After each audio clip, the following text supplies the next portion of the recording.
Hello आदाब, good afternoon. चलती रहेगी जिंदगी में आपका इस्तकबाल करते मैं हूं आपके साथ सना वारिस। जिस्मानी सेहत के साथ साथ जहनी सेहत कितनी जरूरी है, इस एक अहम सवाल का जवाब आज हम ढूंढने की कोशिश करेंगे। हालांकि इससे पहले भी हमने इस मौजू पर बहस की है, लेकिन इस पर बहस बार बार करना वक्त की अहम जरूरत है, क्योंकि आप गांव और देहातों में जाओगे तो आपको मालूम होगा कि जहनी सेहत में मुब्तला कई ऐसे शख्स हैं, कई ऐसी खवातीन हैं जिन्हें मालूम ही नहीं कि आखिर उन्हें ये बीमारी कौन सी है। ऐसे में उनके पेरेंट्स क्या करें और ऐसे में उनके अहले खाना, उनकी खानदान की तरफ से क्या करना चाहिए कि आखिर ये कौन से मर्ज में मुब्तला है जिसका पता ही नहीं चल पाता और दवाई उन्हें फायदा नहीं दिला पाती, तो उन्हें क्या करना चाहिए। साथ ही रिपोर्ट के मुताबिक अगर बात करेंगे तो कोरोना के बाद कहा यह जा रहा है, रिपोर्ट एक कहती है कि डिप्रेशन में इजाफा हुआ है। हिंदुस्तान में जहनी तनाव के मामले में इजाफा देखा जा रहा है। हालांकि बकिया ममालिक में अगर देखेंगे तो वहां इसकी तादाद ज्यादा है, 4% तकरीबन हिंदुस्तान में डिप्रेशन के केसेस हैं, लेकिन ये भी केसेस ऐसे हैं जिन्हें इग्नोर यानी नजरअंदाज नहीं किया जा सकता। दूसरी तरफ नाज़रीन, आपने देखा होगा आसपास कुछ बच्चे ऐसे होते हैं जो खामोश रहते हैं, चुप होते हैं। तो इसका मतलब ये नहीं कि वो डिप्रेशन से ही जूझ रहे होंगे, लेकिन इसका मतलब ये नहीं कि डिप्रेशन जैसी अलामात उनमें नहीं हो सकती। इसका मतलब ये है कि उनमें भी हो सकती है, क्योंकि कई बच्चे ऐसे होते हैं जो कम टॉकेटिव होते हैं, टॉकेटिव नहीं होते हैं, बहुत ज्यादा वो नहीं बोलते, खामोश रहते हैं। ये तो उनकी एक आदत हो गई। लेकिन कुछ ऐसे बच्चे होते हैं जो पहले बोलते हैं लेकिन बाद में उनके चेहरे पर मायूसी छाई रहती है। स्कूल भी जाते हैं तो वैसे बशाश और जोश खरोश उनमें नहीं दिखाई देता है। तो क्या आपका बच्चा कहीं डिप्रेशन का शिकार तो नहीं? क्या आपके बच्चे को किसी ऐसे डॉक्टर की सलाह की जरूरत है और किसी ऐसे काउंसलर की सलाह की जरूरत है जो इस वक्त तो वो तमाम परेशानियों से जूझ रहा है? आखिर उसे क्या परेशानी है जिसकी वजह से वो मायूस रह रहा है? तो ये पेरेंट्स को चौकन्ना रहने की जरूरत है, वालिदैन को चौकन्ना रहने की जरूरत है। अगर आपको लगता है कि रूटीन से हटकर आपके अपने बिहेव कर रहे हैं तो उस बिहेवियर पर गहरी नजर रखें, ये हम आपसे बता रहे हैं। अब आपको करना क्या है, इसके लिए मैं नहीं, कई खास डॉक्टरों का पैनल हमारे दरमियान होता है, इसीलिए हमने खास डॉक्टरों को आज मदऊ किया है, जिनका तारुफ में करा देती हूँ। डॉक्टर सुशील राजदान है, न्यूरोलॉजिस्ट हैं। आपका वेलकम करते हैं हमारे साथ जुड़ने के लिए। और साथ ही साथ डॉक्टर मनु अरोड़ा हैं, साइकेट्रिस्ट हैं। आपका भी इस्तकबाल करते हैं इस खास प्रोग्राम का हिस्सा बनने के लिए।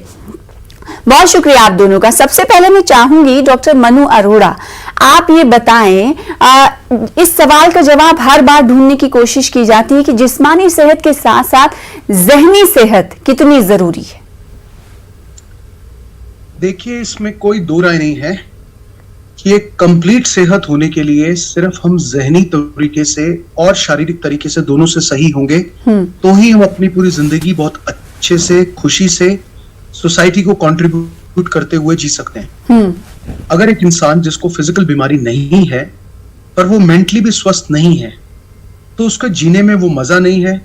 वो अपने लिए, बाकी लोगों के लिए, सोसाइटी के लिए, अपनी फैमिली के लिए, या जहां पे वो काम करता है, जहां पे वो टीचर है, डॉक्टर है, इंजीनियर है, जहां पे भी वो काम करता है, जितना वो कंट्रीब्यूट कर सकता है वो इस वजह से कंट्रीब्यूट नहीं कर पाएगा।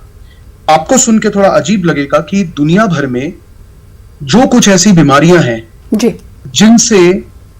जिन बीमारियों की वजह से लोगों की अपनी प्रोडक्टिविटी में या अपने काम करने के तरीके में या जितना वो काम की कंट्रीब्यूशन कर सकते हैं पूरी अपने देश के लिए, डिप्रेशन उसमें दूसरे नंबर पर बीमारी पाई जाती है हृदय रोगों के बाद। ये बात हम लोग थोड़ा सा सुनने में अजीब लगता है, पर यही है जो पूरी दुनिया में सबसे इंपॉर्टेंट है। हम लोग इस बात को समझते नहीं है, पहचानते नहीं है, और पहचानने की ना होने की वजह से इसके साथ जूझते रहते हैं, और ये हमारे को, हमारी फैमिली को, सोसाइटी को और कंट्री को नुकसान करता है। बिल्कुल, बहुत बड़ी बात आपने कही कि हृदय रोग यानी हार्ट की बीमारी से सेकंड नंबर पर पूरी दुनिया में डिप्रेशन जैसे मामलात हैं जो हायल होते हैं प्रोडक्टिविटी में, डेवलपमेंट में, मुल्क की तरक्की में। मेरे साथ एक और खास मेहमान है डॉक्टर सुशील राजदान साहब। सुशील साहब, क्योंकि अगर जहनी अमराज में कोई मुब्तला शख्स होता है या पेशेंट होता है तो वो न्यूरोलॉजिस्ट के पास भी जाता है। तो ऐसे में बहुत सारे फैमिली, बहुत सारे लोग ऐसे जिन्हें मालूम नहीं होता है कि उन्हें न्यूरोलॉजिस्ट का चयन करना है या फिर साइकेट्रिक का चयन करना है। तो इस फर्क को कैसे आम किया जाए, इसमें किसका रोल होना चाहिए? डॉक्टर सुशील। हाँ, देखिए, जब पेशेंट डिप्रेशन में मुब्तला हो, प्रेजेंटेशन डिफरेंट हो सकती है। वो डायरेक्टली आ सकते हैं उदास लेके, फीलिंग्स ठीक नहीं है, अच्छा कुछ नहीं लगता है, सैडनेस है। यूजुअली वो उस लिहाज से वो यूजुअली साइकेट्रिस्ट या साइकोलॉजिस्ट के पास जाते हैं। मगर डिप्रेशन की प्रेजेंटेशन डिफरेंट भी हो सकती है। पेशेंट को हेडेक हो, बहुत देर से हेडेक हो, हेवी हेड हो, उसका भी कॉज डिप्रेशन हो सकता है। पेशेंट को पेट में गड़बड़ हो, डाइजेशन ठीक नहीं हो, गैस बनती हो ज्यादा, पचता ठीक नहीं हो, एपेटाइट कम, वो भी डिप्रेशन से मुब्तला हो सकता है। पेशेंट को काफी देर से गर्दन में दर्द हो, कमर में दर्द हो, जिसका कोई और वजह नहीं है, उनको भी depression. My point is, depression somatisation भी करता है बॉडी के सिम्टम्स की, जैसे हार्ट बीट तेज हो सकती है, हार्ट में दर्द हो सकता है, हेडेक हो सकता है, पेट में डिफिकल्टी होती है, जनरल वीकनेस आती है, मेमोरी डिस्टर्बेंसेस, बात करने का मन नहीं करता होगा। मतलब patient of depression can present with very different symptoms which may not से कि मैं डिप्रेस्ड हूँ। वो कहेगा मेरे को पेट ठीक नहीं है, वो कहेगा कमर ठीक नहीं है, वो कहेगा मेरी मेमोरी ठीक नहीं है। और ये तभी पता चलेगा जब वो, और इसी लिहाज से वो या तो न्यूरोलॉजिस्ट के पास जा सकते हैं, या गैस्ट्रोएंटरोलॉजिस्ट के पास जाते हैं, कार्डियोलॉजिस्ट के पास जाते हैं। This is usually known as, हमारा नाम है सोमेटाइजेशन। तो सिम्टम्स की बात कर रहे थे न्यूरोलॉजिस्ट। मैं चाहूंगी कि साइकेट्रिस्ट भी हमारे दरमियान मौजूद है, डॉक्टर मनु साहब, वो बताएं कि इसके अलावा कौन कौन से सिम्टम्स होते हैं जो लोग पहचान पाए कि हाँ उन्हें या फिर उनके अपनों को ये सिम्टम्स हैं, लिहाजा उनको साइकेट्रिक या फिर काउंसलर की सलाह लेनी चाहिए। और ये भी हम जानना चाहेंगे कि कब कब काउंसलर की सलाह लेनी जरूरी है और कब उन्हें साइकेट्रिक के पास जाना जरूरी है। देखिए, किसी भी इंसान को, वो छोटा हो, बच्चा हो, जवान इंसान हो या बूढ़ा हो, कभी भी किसी इंसान में अगर आप देख रहे हैं कि उसके बिहेवियर में, उसके बर्ताव में, उसके लोगों से मिलने जुलने में, उसके काम करने की कैपेसिटी में, उसके खुशी में, अगर उसमें कोई भी बदलाव कुछ हफ्तों तक रह रहा है। देखिए, एक दिन तो कोई भी ऐसा इंसान हो सकता है, वो आप भी हो सकते हैं, मैं भी हो सकता हूं, कोई दिन ऐसा हम सबके साथ हो सकता है जो अच्छा ना निकले जी। बड़ी नॉर्मल सी बात है। हम घर से निकले, कुछ मन हमारा कुछ और कर रहा है, हमारे तरीके से जिंदगी नहीं चल रही, तो हम एक दिन दुखी होते हैं, अगले दिन हम परेशान, खत्म करते हैं, अपना दूसरा काम पे चले जाते हैं। पर जब ये उदासी, जब ये परेशानी, जब ये बेचैनी बहुत दिनों तक रहे, बहुत हफ्तों तक रहे, तो माने दिमाग में कोई ना कोई ऐसे सेल्स के अंदर या कुछ हार्मोन्स के अंदर दिक्कत है जिसकी वजह से हम अपने आप को नॉर्मल नहीं रख पा रहे, खुशी महसूस नहीं कर पा रहे, मिलने जुलने का मन नहीं कर पा रहे, यहां तक कि नींद में भी परेशानी हो रही है, भूख में भी परेशानी हो रही है, बहुत सारे लोग का वजन कम हो जाता है, या लोग बहुत ज्यादा खाना शुरू कर देते हैं, या अपने में बहुत ज्यादा गिल्टी यानी कि आत्मग्लानि यानी कि अपने आप को दोषित महसूस करना, या छोटी छोटी बातों पे, बच्चों में जैसे बच्चे इतना समझते नहीं क्योंकि बच्चों को कोई काम नहीं करना है, पर बच्चों का पढ़ाई में मन ना लगना, छोटी छोटी बात पे गुस्सा हो जाना, बड़े लोग कुछ छोटा सा बात बोले उसमें बहुत चिड़चिड़ा के बात करना, स्कूल जाने का मन ना करना, पेट में दर्द होना, घबराहट रहना, बेचैनी रहना, और कभी कभी अपने आप को नुकसान पहुंचाने का मन। बहुत सारे डिप्रेशन के लोग जरूर ऐसा सोचते हैं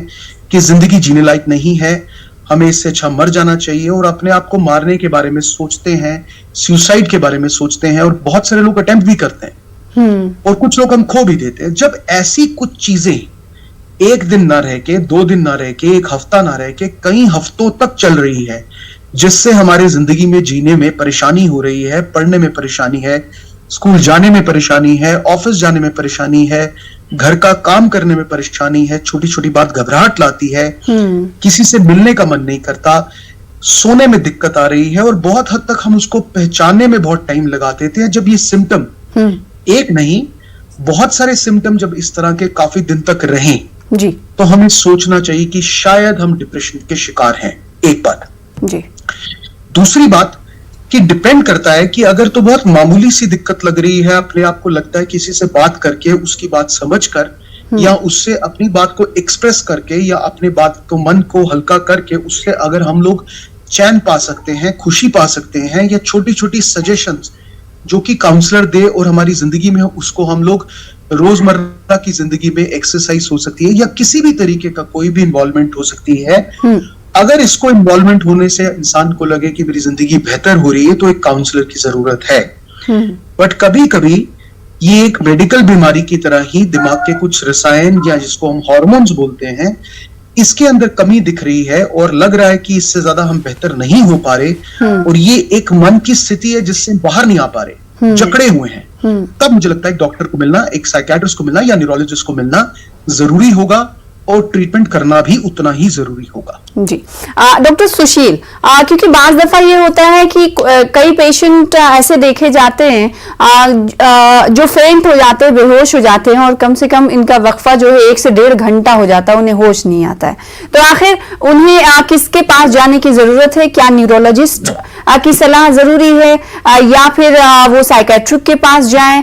कुछ दिमागी मर्ज भी हो सकता है, इसके पीछे की वजह क्या आप इब्तदाई तौर पर? आपका सवाल है अगर कोई ऐसे पेशेंट बेहोश है जी, जिनका टाइम जो है ना वो बढ़ जाता है, जैसे कोई 10 मिनट तक बेहोश नहीं बल्कि 1 से 1.5 घंटा अगर बेहोश रहता है, तो उसे क्या प्रॉब्लम हो सकती है? बिल्कुल बड़ा जरूरी सवाल है। देखिए, हर एक एज पे कभी कभी आप पेशेंट बेहोश होता है एकदम। बेहोशी के बहुत से वजूहात होती हैं। कॉमनेस्ट वजह जो नंबर देखें, एपिलेप्सी होती है, मिर्गी की बीमारी होती है, जिसमें पेशेंट बेहोश होगा, और उसमें दौरे भी होते हैं, झटके भी होते हैं, फ्रॉथ भी होता है, इनकॉन्टिनेंस भी होता है। वो तो देखने से एकदम पता चलता है, आई विटनेस एकदम बताते हैं। दूसरी बेहोशी कभी कभी हार्ट डिजीजेस से भी होती है, कार्डियक डिसफंक्शन से भी, स्पेशली एल्डरली ग्रुप में एकदम बैठे बैठे बेहोश होते हैं, चलते चलते बेहोश होते हैं, किसी भी वजह। और अगर उनका ईसीजी करें तो हार्ट ब्लॉक या कोई हार्ट की डिजीज नमूदार होती है, और उसका भी इलाज अलग है। इसके अलावा कभी कभी बेहोशी साइकेट्रिक डिसऑर्डर्स, साइकोलॉजिकल डिसऑर्डर्स या साइकेट्रिक डिसऑर्डर से होती है। एज में बच्चों में ज्यादा है। उनको कहते हैं, इनके काफी नाम हैं, कुछ तो नाम रखते हैं इसको नॉन ऑर्गेनिक स्पेल रखते हैं, कोई एक नाम रखता है सीडो सीजर्स, पुराने जमाने में हिस्टेरिकल एपिसोड्स बोलते थे। इनमें बेहोशी मिनटों से घंटों तक होती है, और दांत बंद होते हैं, आंखें बंद होती हैं, कभी कभी जर्क्स भी होते हैं। ये मुलाहाजे से ही, चेकअप से ही पता चलता है। ऐसे किसी को बताना आपको ये है या वो है, ये गलत बात, और बहुत बहुत बार गलतियां होती हैं। बिल्कुल। जो भी कोई किसी वजह से बेहोश हो, ये सबसे जरूरी सिम्टम होता है for investigation and proper diagnosis. इसमें साइकेट्रिक डिसऑर्डर्स भी आते हैं, एपिलेप्टिक डिसऑर्डर्स भी आते हैं, कार्डियक डिसऑर्डर्स भी आते हैं, और कभी कभी शुगर से भी डिस्टर्बेंस होती है। जी, तो ये कई वजह आप बता रहे हैं कि इससे भी इसका लिंक हो सकता है। इस बीच डॉक्टर सुशील, मैं लौटूंगी आपके पास। इस बीच एक कॉलर भी हमारे साथ जुड़ रही हैं, जम्मू कश्मीर से उनका ताल्लुक है, उन्हें शामिल कर लेते हैं अपने प्रोग्राम में। हेलो, कौन साहिबा, कहाँ से? हेलो, हम कश्मीर से। जी, कश्मीर से बोल रहे हैं। आपका नाम क्या? ना अल्ताफ। उसको वो इसकी इलाज है, अब साल हो गए मुझे इससे दवाई देती हो, अभी 2-3 साल हो गए, मगर साल लगातार दिया मैंने। उसको कम करना है या नहीं करना, ये मुझे बताओ, ये ठीक है? आप मतलब क्या, एक बार फिर से अपना सवाल अपना दोहराएंगे? समझ नहीं पाए हम सब। जी, आपका सवाल हम समझ नहीं पाए। आपने कहा कि 2 साल हो गए, 3 साल हो गए, आप 3 साल हो गए, 2-3 साल हो गए इसकी दवाई खाती रहती हूँ। डिप्रेशन की? हाँ, डिप्रेशन की। ओके। मगर ये एक खाते आर्टिफाई ये खाती रहती है रोज। तो आपने 2 से 3 साल पहले दिखाया था किसी डॉक्टर, साइकेट्रिक को? जी नहीं जी, डॉक्टर मनु शर्मा सर ही। हाँ हाँ, मनु अरोड़ा साहब, आपकी आवाज सुन रहे हैं? आप अपने सवाल तो करें सही से। हेलो रेहाना जी, आपके घर में कोई ऐसा हो जो सवाल को बता सके? जी जी जी, उनसे बात करें। कि ये दवाई अभी खा रहे हैं ना, हाँ, क्या ये अभी वो कम करें या डिसकंटिन्यू कर दें कि कंटिन्यू रखें? नहीं तो आप ये तो बताएंगे उनको परेशानी क्या हो रही है, क्या नहीं हो रही है, कब से वो मतलब खुद से चीजें अज्यूम करती है, परेशानी हो जाती है कि। हाँ बताइए, परेशानी खुलकर बताइए, कोई मसला नहीं है। हेलो हाँ हेलो, टीवी पर मत सुनने की कोशिश करिए, फोन पर सुनिए और सही सवाल करिए, तभी आपकी परेशानी को तो दूर किया जा सकेगा। जी मैम, इनको थोड़ा अजप्शन की प्रॉब्लम है, जैसे हाँ। कोई मुझसे आगे चला गया, मैं पीछे रह गई, इन चीजों को डिप्रेशन, और यही चीजें सोच के बहुत ज्यादा इतनी डिप्रेशन में चली गई। अच्छा। कि मतलब ये अभी बहुत सालों से दवाई खा रही है। अच्छा, तो साइकेट्रिस्ट को इन्होंने दिखाया था? जी जी जी। तो अभी फायदा है उससे उन्हें? हाँ, अभी बहुत ज्यादा फर्क है इनको डॉक्टर मनु सर को ही दिखाया है और उनकी वजह से बहुत ज्यादा फर्क हुई है। अच्छा, तो आप अभी मनु साहब से क्या पूछना चाहती हैं? जी हम, मैं यही पूछना चाहती हूँ कि इनको बहुत टाइम हो गया, अब हम जम्मू नहीं आ पाते हैं, तो क्या ये वो दवाई कंटिन्यू रखें कि डिसकंटिन्यू करते हैं? हाँ, डॉक्टर मनु साहब आपकी पेशेंट हैं। ओह, हाँ, और ये टीवी कह रही जम्मू नहीं आ सकती, कश्मीर में रहती हैं, तो ये कह रही हैं कि बहुत दिनों से आपकी जो दवाएं थी वो खा रही हैं, फायदा भी है, लेकिन वो कब तक चलेगा? देखिए, ये मेरे लिए एकदम से इस माध्यम से बताना बहुत मुश्किल है। बहुत सारे ऐसे लोग हैं जिनको बहुत कम देर के लिए डिप्रेशन रहता है और दवाई भी बहुत कम देर के लिए चलती है। पर कुछ लोग ऐसे भी रहते हैं जिनकी डिप्रेशन रिकरेंट है, मतलब कि बार बार होने वाला है। जब भी कभी इस तरीके का ऐसा कोई बात हो जिसमें बार बार डिप्रेशन होना हो और हमें साफ मालूम चल रहा है कि यार इस हार्मोन की कमी की वजह से इसको प्रॉब्लम होती है, तो उस दवाई को मेंटेन करना कई बार बहुत लंबे समय तक जरूरी होता है। अगर ऐसा है तो वहां पर लोकल या मुझे दोबारा देखने से ही बताना पड़ेगा कि दवाई को कितना देर खाना है। दवाई को वैसे एकदम से छोड़ना किसी भी सूरत में अच्छी बात नहीं होगी, उसको भी मेंटेन करना चाहिए जब तक डॉक्टर की सलाह ना मिले उसको छोड़ने के लिए। जी, तो मनु शर्मा, ज्यादातर लोग, हाँ, तो मनु अरोड़ा शर्मा साहब वो कह रही थी तो जुबान पे मेरे भी चढ़ गया। खैर, आज डॉक्टर मनु अरोड़ा साहब ने बताया, तो रेहाना जिन्होंने कॉल किया था कश्मीर से, उनको उम्मीद है कि जवाब मिल गया होगा। मैं जानना चाहती हूँ कि जिन्हें डिप्रेशन है, तो क्या इस डिप्रेशन के सिम्टम्स कुछ और बीमारी का इजाद करते हैं? जैसे ओसीडी वगैरह हम बहुत सुनते हैं, तो ये क्या डिप्रेशन की वजह से होता है या ओसीडी की वजह से डिप्रेशन होता है? देखिए, बात ऐसी है कि अभी क्योंकि हमारे बहुत सारे लोग किसी भी मेंटल या जहनी बीमारी के लिए उतना ज्यादा जानते नहीं है, इसीलिए हम ज्यादातर हर बीमारी को डिप्रेशन ही समझते हैं। जी। पर जैसे कि फिजिकल इलनेस या जो जिस्मानी बीमारी एक तरह की नहीं रहती, किसी को ट्यूबरक्लोसिस हो सकता है, किसी को टाइफाइड हो सकता है, किसी को एपिलेप्सी हो सकता है, किसी को टांग की दर्द हो सकती है, किसी को ऑर्थोपेडिक प्रॉब्लम हो सकती है। इसी तरीके से दिमागी बीमारी भी एक बीमारी नहीं है। लगभग 100 अलग अलग तक बीमारियों को हम लोग मिल के साइकेट्रिक इलनेसेस या बीमारियों में गिनते हैं, जिनमें से कॉमन जरूर डिप्रेशन है, पर कई लोग को ओसीडी की बीमारी हो सकती है, जिसमें आदमी को काम करने के बाद या कोई चीज दोहराने का मन करता है या सेटिस्फेक्शन महसूस नहीं होती। जैसे बहुत अक्सर हमने देखा है कि हम एक बार एक चीज को करते हैं तो हम लोग साफ करते हैं किसी चीज को, तो उसके बाद हम एक बार करके रख देते हैं, पर बहुत सारे लोग ऐसे जिनको एक बार और करना पड़ती है। पर जिन लोगों को ओसीडी रहता है, उनको उसी तरह की चीज को बार बार दोहराने की, बेशक वो चेक करना हो, बेशक वो साफ करना हो, बेशक वो गंदगी को लेके दिमाग में ख्याल हो, बेशक वो डस्ट को लेके ख्याल हो, या कई बार कुछ ऐसे सोच जो बार बार दिमाग में आती रहती है और चाहते ना चाहते वो दिमाग में चलती रहती है, जिसको हम ओसीडी बोलते हैं।